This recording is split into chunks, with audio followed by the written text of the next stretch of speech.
Athi without any discourse for conservation.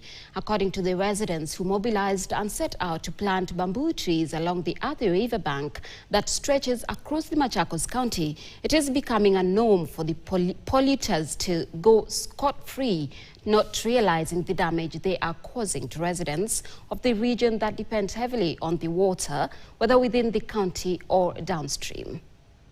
Something about you when you are near so that you can.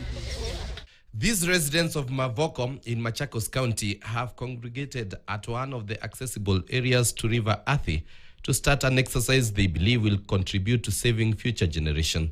Here, through a local foundation, they are bringing bamboo trees they will plant across the stretch in the county as one of the ways they can reclaim the river, which is now heavily contaminated through the discharge of untreated waste from the many companies that give Athi River a name. The community around believes taking action fast will compel the companies to heed to their cry and act. The local foundation, Kisaka Foundation, which has played a critical role in mobilizing the community, argues that their efforts to reach companies accused of pollution have been futile despite the dangers caused to the community. We know that those people who live downstream use this water for domestic purposes, for irrigation, and for watering their livestock. So if it is not cleaned, you find that they use water which is contaminated. The choice of trees has been scientifically selected as they have all agreed to plant bamboo trees. So the trees cannot withstand that the issues of the bank or when the water levels are a bit high. So bamboo happens to be one of the best in terms of conservation. Even if the river bursts, it will not carry away the bamboo.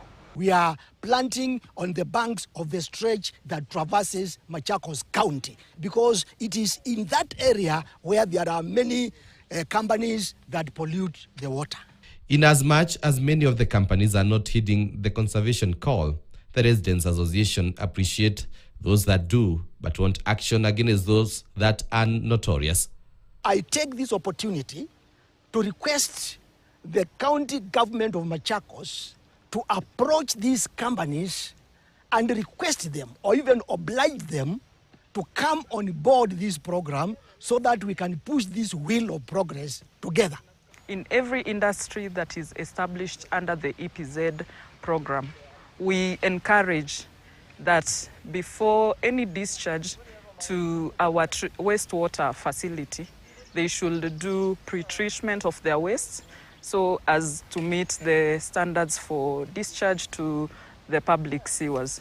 Foundation, in collaboration with Green Africa Group, is also setting out a mission to reclaim the lower eastern counties, which they say, despite their semi-arid status, have the potential to feed the country and get out of the drought cycle. The Athi River is one such source of water they say would contribute to feeding the region if the water is clean enough and devoid of harmful chemicals dumped therein. Daniel Kariuki, KTN.